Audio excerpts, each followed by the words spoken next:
Olá pessoal, tudo bem com vocês? Sejam bem-vindos a mais uma aula de tabelas hashes aqui no nosso canal com as nossas aulas de algoritmos e estrutura de dados 2, né? Então, a ideia da aula hoje é a gente discutir mais um pouco nas tabelas hashes, mas focando num problema que o nosso sistema que detecta colisão e resolve colisão tinha como problema, né? Então, nós temos um problema quando a gente começou a aprender tabelas hashes, que era o problema de colisão. Quando havia colisão, a gente não sabia o que fazer logo no início. Então, na outra aula, a gente discutiu algumas estratégias para resolver o problema da colisão. Uma delas, que geralmente é a mais fácil, mais trivial, e que é importante que vocês implementem também, é o de encadeamento separado, ou seja, cada elemento da nossa tabela hash, ela é uma lista encadeada. Então, nós temos uma cadeia de listas encadeadas que cuidam ali da nossa de cada elemento que tem a mesma hash. Então, não importa se a hash deu colisão, a gente vai inserir sempre numa lista encadeada. A gente só tem que tomar cuidado para os elementos desta lista encadeada, para que essa lista não cresça demais, porque quanto maior essa lista, a nossa busca vai ser sempre linear, né? Então, se eu tenho lá 4 elementos, linear de 4, aí é tranquilo, mas se eu começo a aumentar para 100, 200, 300, 400, 800, 1000, 1 milhão, talvez não seja muito bom.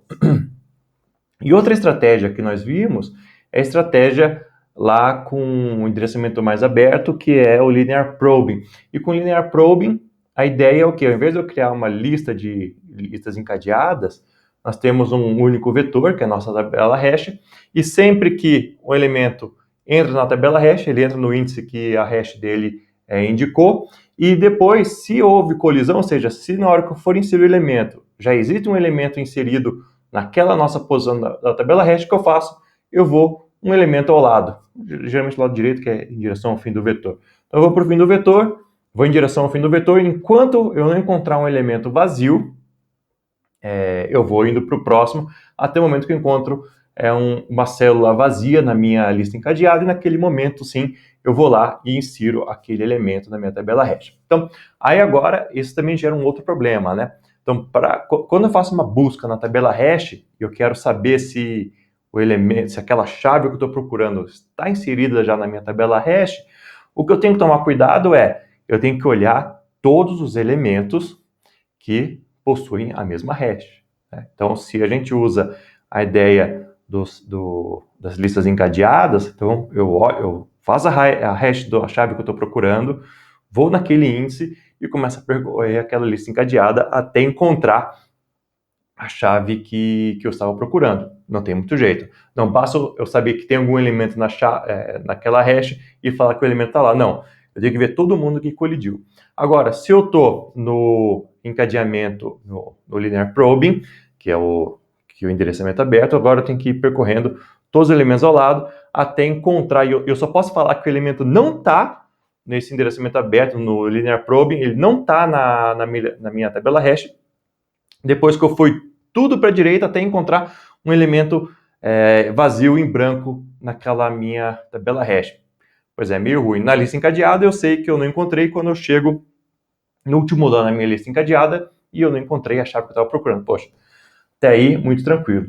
Só que a gente tem um problema no encadeamento, no linear probing, que é que quanto mais elementos eu tenho na minha tabela, maior acontece a minha busca, né? Por exemplo, vamos pensar no caso aqui, acho que eu até já comentei no vídeo anterior, mas imagine que eu tenho essa minha tabelinha hash aqui, esse meu vetorzinho, e eu tenho aqui o A, que a hash dele é 1, eu tenho aqui o B, que a hash dele é 2, eu tenho aqui o C, que a hash dele é 3. E vamos supor que a hash de F também é 1. Se a hash de F é 1, o nosso sistema de busca, o que ele vai fazer? Ele vai olhar aqui o índice 1, porque é o índice da tabela hash, vai olhar a chave que está lá, é o F? Não, não é. Então eu vou para o lado, eu vou falar assim, opa, será que eu tenho colisão? Eu olho ao lado. Para eu olhar ao lado, eu não vou fazer o hash da chave que está ao lado para saber que ela é a hash 2, porque pode acontecer de eu ter inserido a F aqui, né? E a F tem a hash 1, mas com as colisões eu tive que inserir mais para o lado. Mas de qualquer forma, eu vou ter que olhar aqui para o lado, vou ter que olhar B, vou ter que olhar C, Aí imagine que a gente não tinha F aqui ainda, né? Até depois que eu olho a C, eu olho um espaço em branco, opa, espaço em branco, eu falo, olha, cara, não tenho aqui o elemento que você está procurando. Agora, se o F tivesse aqui, aí sim, a gente ia poder retornar, o F está lá, mas o F está nessa posição aqui, que não é que ele deveria estar. Ele está lá no índice 4, mas ele deveria ser o índice 1 por causa da sua hash, então a gente tem que olhar ao lado. Então, o que aconteceu aqui é que a gente fez, houve um agrupamento dos elementos que a gente inseriu na nossa tabela hash, que mesmo com chaves distintas, eles acabaram ficando ao lado, e numa busca que eu falho, ou em alguma inserção de colisão, eu não tenho como saber o que aconteceu aqui. Então, eu vou ter que olhar todos os elementos. Então, a gente tem esse agrupamento e acaba olhando elementos que não possuem a mesma hash. Poxa, aí quebra um pouco a ideia da nossa tabela hash, né? Porque a tabela hash, quando eu faço a busca, né, igual eu acabei de falar, a gente tem que olhar todos os elementos que possuem a mesma hash. Mas aqui, no nosso Linear Probing, a gente não tem como garantir. E a gente tem um problema grave ainda, que o pessoal já até comentou lá no chat, nos comentários do YouTube. Professor, o que acontece se a minha tabela hash está cheia e eu preciso encontrar um elemento que não faz parte, tem que procurar lá o K não faz parte. Já era, meu amigo. Então você vai acabar entrando num loop infinito aí, quando a gente está usando essa estratégia de linear probe. Puxa vida, né? Que coisa. Mas essa parte aqui de tabela cheia a gente resolve mais para o fim desse vídeo. Mas o que eu quero discutir agora é como é que a gente faz para evitar, como é que a gente pode evitar o nosso famigerado clustering, o nosso agrupamento de elementos. O que a gente pode fazer, uma estratégia, ao invés de eu olhar sempre um elemento ao lado, a gente pode fazer uma outra estratégia bem legal. Eu posso fazer um salto maior. Mas de quanto é esse salto maior? A gente pode criar uma estratégia que a gente chama de double hashing. Ou seja, nós temos uma hash de primeiro nível e depois uma hash de segundo nível. Nossa, 2 hashes? Mas isso é meio esquisito. Parece soar um pouco estranho, mas a ideia é que a gente coloca uma primeira hash que vai me dar um índice naquela posição. Então vamos supor o seguinte, né? Vamos supor que eu tenho aqui nossa bela hash e eu quero inserir o B, e o B dá lá, a primeira hash dá 1. Então eu dou uma olhada no índice 1, opa, índice 1 está vazio, eu posso inserir o B. Agora, se eu for inserir lá o K, deu K, me mapeia para 1 também. Quando eu olho 1, opa, 1 está ocupado. Então o que eu faço agora? Eu calculo uma segunda hash, ou seja, eu crio uma outra função de hash para o meu K, e eu calculo essa função hash, calculei essa função hash, e agora eu faço um salto diferenciado para a minha tabela hash, né, para eu garantir que eu faço uma busca. Então, ele é parecido com o nosso linear probing, que vai um ao lado, só que agora eu vou fazer um salto um pouco diferente. Eu vou fazer uma continha mais esperta e mais bacana para eu pular. A gente pode pensar, fazendo uma analogia com os nossos algoritmos de ordenação, é que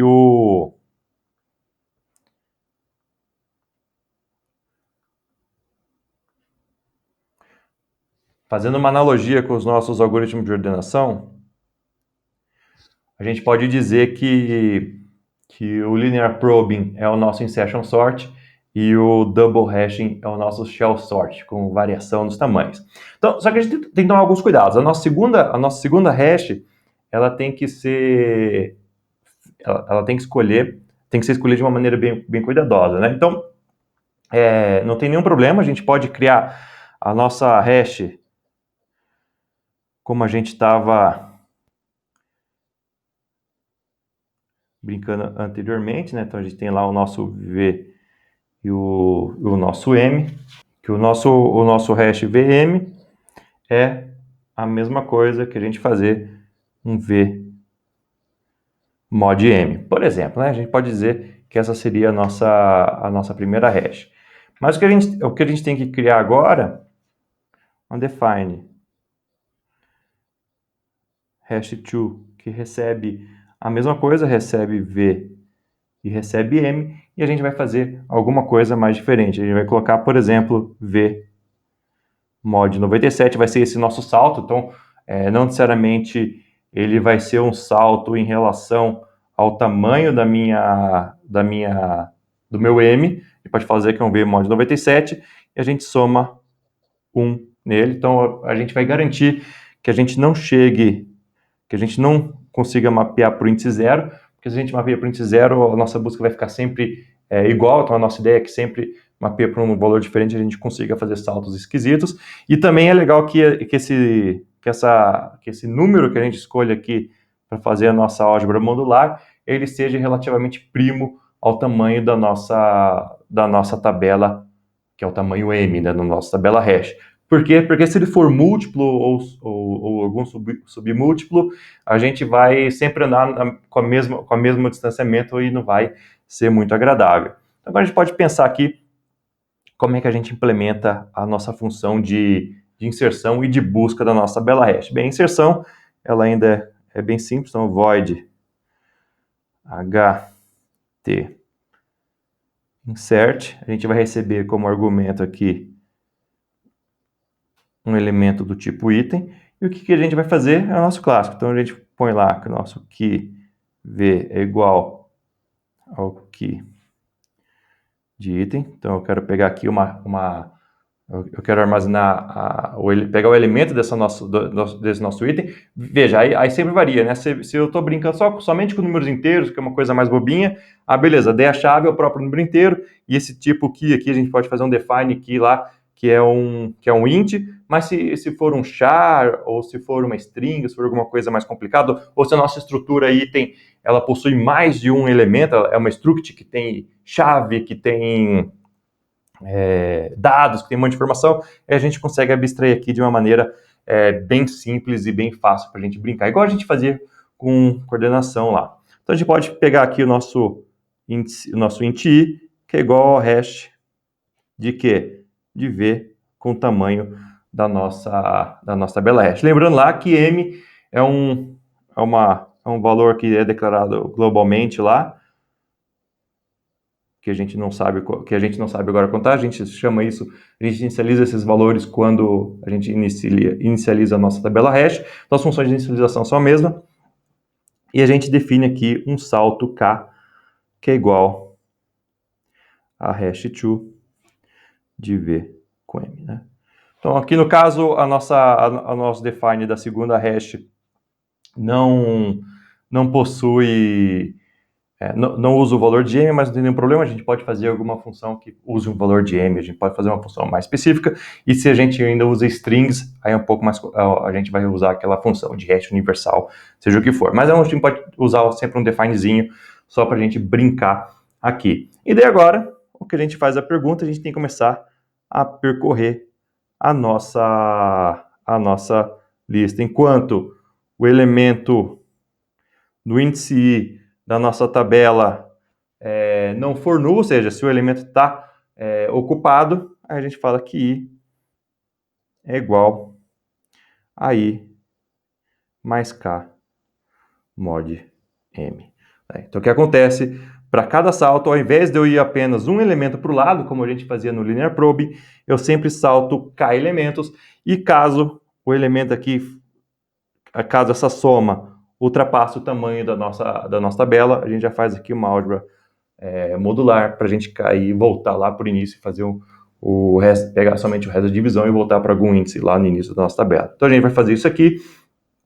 Enquanto a gente não encontrar, a gente vai fazendo essa operação, e depois que a gente encontrar qual que é o elemento que a gente tem que inserir, então na nossa tabela do índice i, né, lembrando que o índice i está 100% atualizado, a gente fala que ele é igual ao item. Então a gente adicionou o nosso item lá, né? E agora a gente acrescenta a nossa variável especial que fala quantos elementos eu tenho armazenados na minha tabela hash. Bem, então tá aqui bonitinho, gostoso e funcional para a gente. Ela possui alguns problemas? Possui alguns problemas, né? Professor, o que acontece se esse salto ele for tão ruim e todos os elementos que a gente buscar já estão ocupados, a gente não tem como inserir?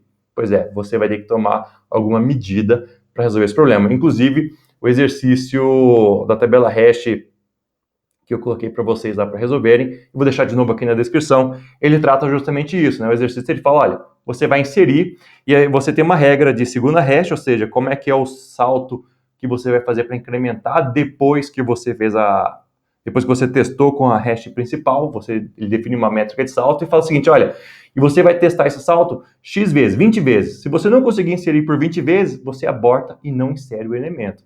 Bem, então essa seria uma estratégia. Então a gente pode colocar um contador aqui dentro desse while, pode fazer um contadorzinho aqui para a gente nunca passar mais do que uma quantidade de tentativas, e depois aqui seria só um if antes, para falar assim, olha, se o elemento se for diferente de null, aí a gente retorna, pode dar um erro, fazer alguma coisa da tela azul, alguma coisa desse tipo, né?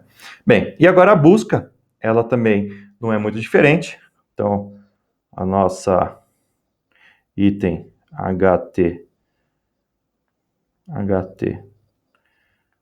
tá difícil, search, a gente recebe a chave que eu estou procurando, e agora a gente vai fazer uma busca do nosso elemento. Então a gente vai ter o nosso int i, que é igual a hash de v com o nosso mzão. A gente vai ter um int k, que é igual a hash to com v de mzão, né, que é a chave que a gente está procurando. E agora a gente vai percorrer. Então, enquanto não for null o elemento i na nossa tabela, a gente pergunta aqui, if e que v com o que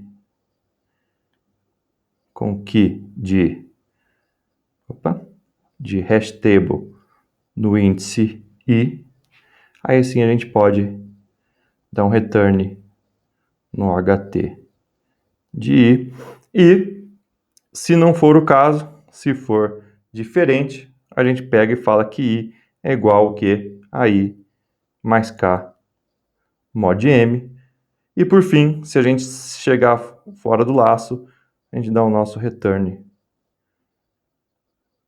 no item. Então vale a pena você lembrar lá quais são as estruturas que a gente usa quando está falando em tabela hash, que são esses defines que a gente brincou nos vídeos anteriores, eu já comentei, né? Então o que a gente faz aqui a gente calcula os hashes e enquanto elemento na tabela, no hash i, né?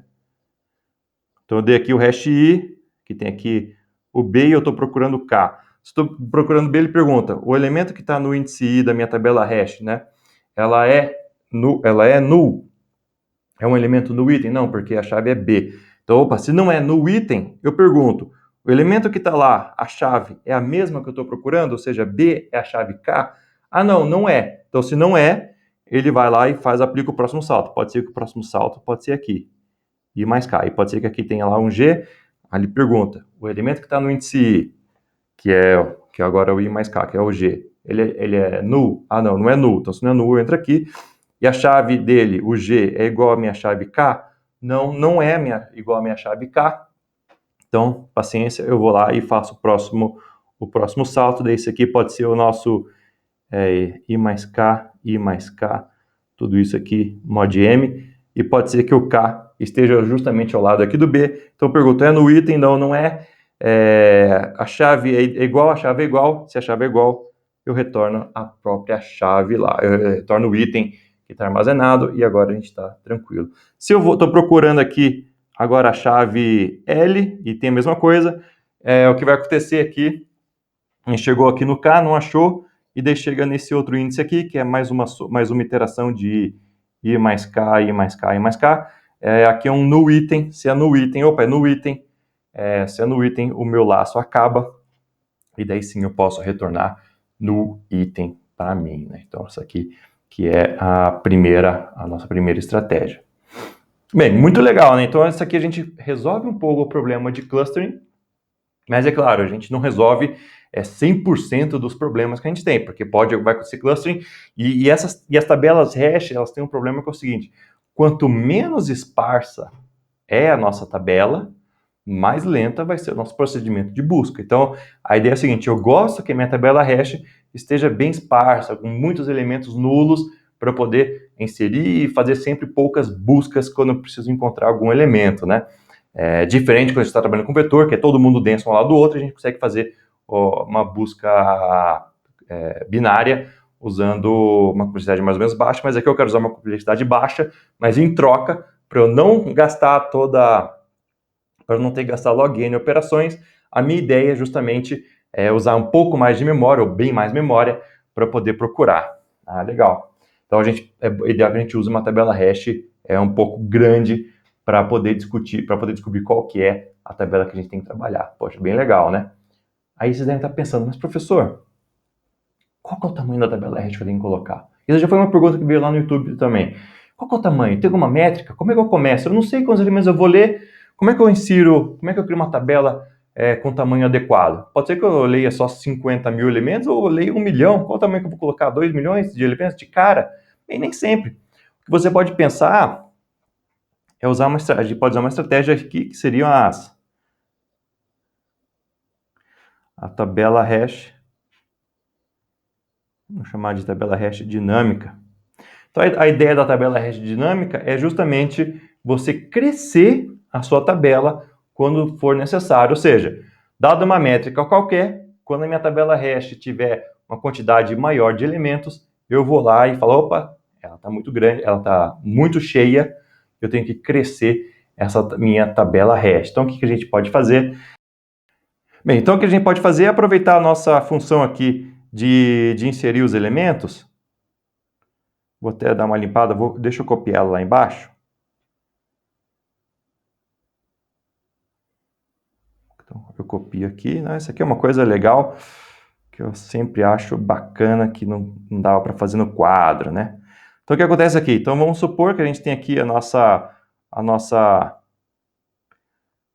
função de inserção. Ela já está aqui toda pronta e toda bonitinha. Então, a gente insere, não tem muito o que fazer, e a gente faz aqui o nosso N++, só que agora a gente coloca uma operação a mais aqui. Ou seja, se o nosso N for maior ou igual que m sobre 2, opa, se eu já consumi pelo menos, se eu já tenho metade dos elementos dentro da minha tabela, eu vou fazer alguma coisa. O que eu vou fazer? Eu vou chamar a minha função expand. Vamos expandir a nossa tabela. E para expandir a nossa tabela, nós temos uma funçãozinha aqui, que é uma void expand. E essa void expand, vamos tratar ela nesse caso aqui. Então, a nossa void expand, ela vai aumentar a nossa tabela hash. Então, o que a gente fala? A gente tem aqui o nosso, vamos criar aqui um int i, nós temos aqui um int t, nós temos aqui um item asterisco t, que é igual ao ponteiro da nossa tabela hash. Vamos guardar o ponteiro da nossa tabela hash e vamos aumentar o tamanho da nossa tabela hash. Como é que a gente faz para aumentar o tamanho da nossa tabela hash? A gente vai ter que falar que ht é igual a malloc size of item vezes m vezes 2 elementos. Então, quer dizer que eu vou dobrar a quantidade de elementos que tem dentro da minha tabela hash. E agora, o que eu tenho que fazer? Quer dizer que eu crio uma nova tabela hash totalmente vazia, sem nenhum elemento. Quer dizer que eu agora tenho duas tabelas hash na minha memória. E o que eu vou ter que fazer? Eu vou ter que percorrer toda a minha tabela hash for igual a 0, enquanto i for menor que m, e né? M é o tamanho da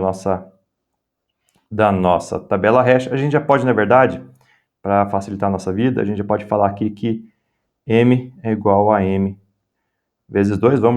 Já vamos aumentar o tamanho de m. E aqui eu vou ter que percorrer minha tabela hash velha, que é metade do tamanho do nosso m atual. E agora o que eu vou fazer lá? If se o key de t, nossa tabela hash velha está aqui em t, se o nosso t de i for diferente que a chave de 1 no item, Se for diferente, que a chave de no item, quer dizer que eu já tenho um elemento lá. Então, vou até desenhar aqui. Vamos supor que a gente tem aqui essa tabela hash e agora eu criei um 1, 2, 3, 4. 1, 2, 3, 4, 5, 6. 1, 2, 3, 4, 5, 6, 7, 8 elementos. Então, eu criei aqui uma tabela. Esse aqui é o nosso Tzinho. Essa aqui é a nossa nova HT. Então, aqui eu tenho lá, eu sei que eu tenho um B aqui e eu tenho um C aqui. Né? Então, quer dizer que no índice 1 eu tenho um elemento e no índice 3 eu tenho um elemento. E aqui nos outros itens eu tenho aqui um null item qualquer. Então, a gente percorre todos os elementos da nossa tabela hash, que é até metade dos elementos que a gente tem agora. E o que a gente pergunta se o que em TI é um null item, então no 0 é um null item. Se for um null item, eu não faço nada, então eu vou para a próxima iteração. Então, na próxima iteração, eu pergunto, opa, B, a chave B é um null item? Ah, não, a chave B não é um null item, então se não é um null item, o que eu faço? Agora eu vou lá e faço um ST insert de quem? Do cara que está na posição I da minha tabela hash, ou seja, eu vou fazer a inserção, e pode ser que agora o B, ao invés de ficar no índice 1, pode ser que ele fique nesse índice aqui, então agora a gente inseriu o nosso B aqui. E agora acabou o que a gente tem que fazer no nosso for. Então a gente vai percorrer tudo, o C não tem nada, o índice 2 não tem nada, o índice 3 tem, o índice 3 pode ser que o C caia aqui, e a gente inseriu todo mundo, e agora no fim, eu faço um free T, que é o endereço que está na nossa tabela hash velha, então quer dizer que eu libero ele da memória, então a gente não vai mais ocupar esse espaço da memória, e só vai ficar a nossa tabela hash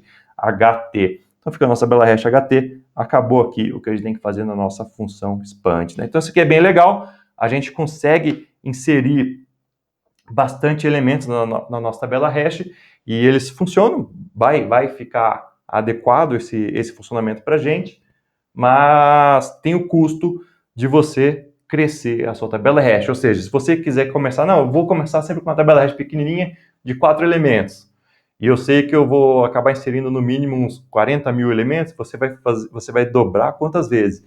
E cada vez que eu dobro o tamanho, quer dizer que eu vou ter que recalcular o hash de cada um dos elementos que eu estou reinserindo na minha tabela hash, né? Porque eu vou pegar ele que está lá, sem ter feito a hash, né? Eu não vou fazer busca, só vou olhar, então é linear o custo de eu percorrer a minha tabela hash velha, mas para eu inserir o elemento na minha nova tabela hash, eu vou ter que recalcular a hash daquela chave e recolocar ele e reposicionar ele na minha tabela hash nova. O problema é o seguinte, se a nossa função de cálculo de tabela hash for muito complexa, por exemplo, se a gente está guardando uma string grande, eu estou lá em strings de 1 megabyte e preciso convertê-la para um número inteiro pequenininho, quer dizer que a gente vai fazer operações bem grandes e bem caras numa string grande, então vai custar bem caro. E esse é um problema que a gente tem quando a gente começa a brincar aqui com hashes duplas, né? Com hash 1 e hash 2, porque se a minha função de hash demora para ser feita, se essa função ela demora para calcular, puxa vida, quer dizer que eu vou ter que fazer ela 2 vezes, então se eu estou fazendo 2 vezes, eu estou agregando mais complexidade, né? Então é a mesma coisa que você pode pensar, se vocês estão querendo brincar aí na máquina de vocês, só para pensar numa coisa grande, imagine que você está desejando catalogar todos os arquivos que você tem no seu computador, tá? Aí vamos imaginar que você está usando como hash 1, porque você sabe que ela é mais tranquilo de usar, imagine que você está usando lá um MD5 para uma função chamada MD5sum, para calcular o hash de um arquivo MD5. Então, se você tem um arquivo lá de 1 GB, quer dizer que ele vai ter que percorrer o arquivo de 1 GB e fazer aquele cálculo. Pronto. Agora, pode haver colisões. A ideia do MD5 é que existam colisões. Então, se tiver uma colisão com o MD5, você fala assim, não, quando eu tiver colisão, eu vou fazer uma segunda hash que vai ser um SHA-256. Você chama lá a função SHA-256sum. Se você vai calcular agora o SHA-256sum, puxa vida, agora você vai ter que reler o arquivo seu de 1 GB. Então, você vai ter que ler pelo menos 2 vezes o seu arquivo de 1 GB para calcular. Então, você vai ver que demora aí alguns segundos só para calcular esse hash aí. Mesmo que tenha cache no sistema operacional e tudo mais, mas você vai ter esse problema quando você for calcular a sua segunda hash. Então, você tem que tomar cuidado com esse tipo de operação para não gastar muito tempo. Então, às vezes, vale a pena você usar um sistema que usa uma hash só, seja ele por linear probing ou até por listas encadeadas, porque você vai gastar o tempo somente de uma hash, né? Então, isso é uma coisa bem importante você notar. Aí algumas pessoas devem estar até pensando, mas professor, quando que eu tenho que usar, então, uma tabela hash de um elemento, de linear probing, quando que eu tenho que usar uma tabela hash que vai fazer busca em listas encadeadas, e quando que eu vou fazer uma tabela hash que vai fazer duplo hash, quando que eu escolho? Aí, cara, depende sempre do problema que você tem na mão. Né? Talvez você faça, não, talvez o problema que você tenha na mão é melhor eu colocar tudo no vetor, ordenar e fazer um monte de busca. Às vezes tem problema que é melhor você fazer isso, depende. Se você tem problemas que são relacionados à ordem, talvez valha a pena fazer mais assim, porque hash não te dá a ordem em relação às hashes, né? Um elemento que tem uma ordem lexicográfica maior pode vir antes na tabela hash do que o outro quando você faz hashes parecidos. Então você tem que tomar cuidado. Mas voltando na ideia de quando que eu vou usar tabelas hashes, a gente tem que pensar, quando que eu vou usar? Quando que é importante usar uma estratégia de hash ou estratégia de outra? Se custa muito caro eu recalcular os hashes, talvez eu pensar numa tabela que seja dinâmica, talvez não seja muito legal. Talvez seja bom já alocar, ou super alocar uma tabela hash e depois paciência. Agora, e será que vale a pena fazer linear probing? Se eu tiver a expectativa de haver muitas colisões, primeira coisa, se eu sei que vai ter muitas colisões, é melhor eu repensar minha função hash. Essa é a primeira coisa que tem que pensar. A função hash, ela depende muito do problema que você quer resolver e que você quer implementar. E você vai ter que pensar sempre para caso a caso do que você está guardando. Imagina que você quer guardar a sua lista de animes. Então, às vezes você guardar pelo nome do personagem ou guardar pelo número do episódio não seja muito bom, né? Porque se você pegar lá Naruto e One Piece, vai ter episódio pra caramba e como é que você vai fazer? Então você tem que pensar muito no o que você vai usar de chave e como que você converte essa chave num índice único que caiba dentro de uma tabela hash. Até algumas estratégias que o pessoal faz, imagine que eu quero indexar todas as palavras de um livro, né? Imagine que eu tenho aqui um livro com muitas palavras e eu quero criar uma tabela hash para todos eles. Então, às vezes, vale a pena você percorrer todas as palavras, contar quantas palavras tem no seu livro, contei quantas palavras tem, e a partir dali eu já consigo estimar o tamanho da minha tabela hash para fazer as buscas. Né? Então, essa é uma estratégia para você saber de antemão que tamanho que você tem que usar de tabela hash. Bem, mas aí tudo bem, você fez a contagem, fez lá e agora você consegue processar, você sabe crescer e sabe trabalhar. E outro problema é o seguinte, né? Imagine que você tem um programa que a sua função é o seguinte, você tem regras para você... Imagine que você tem um editor de texto bem simples e você criou regras para fazer finização, né?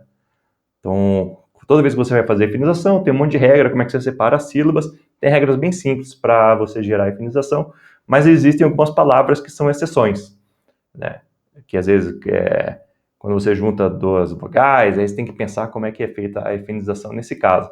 Mas você sabe que as exceções são poucas, a menor parte são exceções. Então, o que você pode fazer é guardar somente as exceções numa tabela hash, e você sabe que a maior parte das suas buscas serão falhas, né? Essa palavra, ela é exceção ou eu sigo minha regra padrão? Você olha a tabela hash, ela vai fazer uma busca super rápida, não, é falta. Então, se é falta, eu sei que eu uso a minha regra padrão. Não, se está lá, eu uso a regra que está específica na minha tabela hash. Outra estratégia que o pessoal usa, aí depende do tipo da sua tabela hash, que são as hash ordenadas. As hash ordenadas, a ideia dela é o seguinte, você usa o encadeamento ou linear probing, você usa o linear probing, você coloca assim, imagina que eu vou colocar aqui o B, o F, o C e o K, imagina que todos eles possuem a mesma hash que seria o 1 aqui. Então, se eu for inserir, vai ser o B, o F, o C e o K. Como é que eu sei? Imagine que também tem aqui o T, ele cabe dentro da... Não, o T não, o T é meio ruim de exemplo. Vamos usar aqui o D. O D, ele também é a mesma hash 1. Então, ele entraria aqui também. Mas aí o que acontece é o seguinte, o D não está. Se eu for buscar dentro da minha tabela hash que está aqui agora, o D, eu sei que o D vai dar 1, então eu vou olhar aqui o 1, e eu vou ter que ir olhando lado a lado até encontrar o no item para dizer que ele não está lá. Então, uma estratégia que o pessoal tem, que a gente chama de hashes ordenadas, é o quê? Os elementos que possuem a mesma hash, a gente coloca eles ordenadamente, ou seja, ao invés de ficar... ficou quase uma palavra feia, né? Então, ao invés de ficar BFCK, vai ficar B, C, F, K. Então, o que acontece na hora que eu for procurar, eu estou procurando o D. Dá no 1, 1 a 1 é vazio, não é vazio. Então, o B.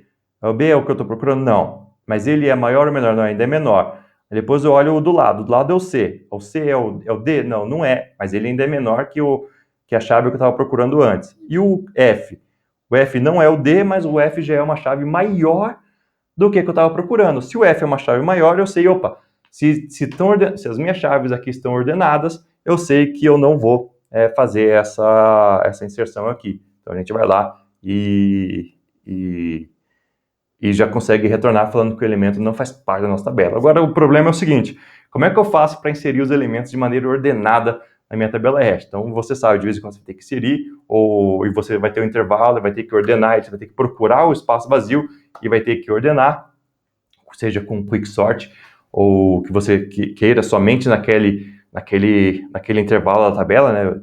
Eu posso só mandar ordenar daqui até aqui. Eu acho que vocês já estão craque, né? Temos exercícios bem legais que ordenam só pedaços da tabela. Então você pode usar essa estratégia e daí facilita, né? Porque você sabe o seguinte, não, eu tenho um momento que eu vou fazer muitas inserções e não vou fazer nenhuma busca. Então, se eu vou fazer muitas inserções, você pode só pode inserir sem nem pensar, vai lá no fim mesmo, insere.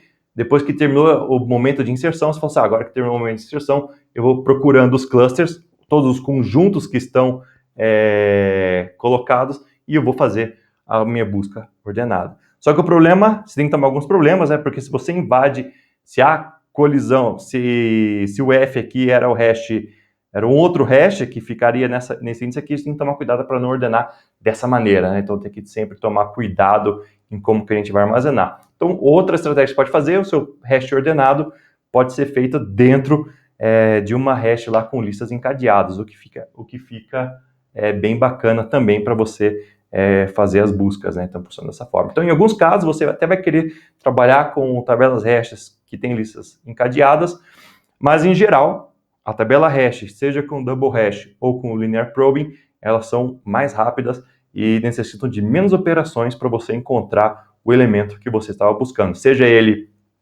um hit, né, encontrado, ou para você afirmar que ele não faz parte da minha tabela. Porque quando você usa um monte de listas encadeadas, você tem um monte de problema ainda de coerência de cache com o processador, né? Tem um problema de arquitetura de computadores que pode causar problema, e também tem um problema somente de operações, que você vai ter que... a maneira de você operar, de você iterar entre os elementos de uma lista encadeada pode ser mais caro do que só ir um índice para o lado de um vetor, né? Isso vocês já sabem muito bem. Então, esses são os cuidados que a gente tem que tomar quando a gente implementa as nossas tabelas hashes, mas fica bem bacana. Então, toda vez que eu tenho um problema e eu sei que eu vou usar a tabela hash, a gente cuida dessa maneira aí para ficar sem nenhum problema, para ficar uma coisa confortável e agradável para resolver nosso problema. Mas é legal vocês implementarem uma tabela hash com listas encadeadas, porque a gente vai usar bastante essa mesmo tipo de estrutura quando for brincar lá com grafos, né? Quem sabe até um pouquinho quando começar a brincar com árvores. Mas é isso aqui que eu queria falar sobre hash com vocês. Pessoal, eu acho que o conteúdo ficou bacana, vocês conseguem dar uma boa pensada aí, conseguem implementar os exercícios, que já lancei de hash, não são tão complicados, eu acho que vocês conseguem resolver. Então, eu vou ficando por aqui, nos vemos na próxima aula ou no próximo vídeo. Tchau, tchau.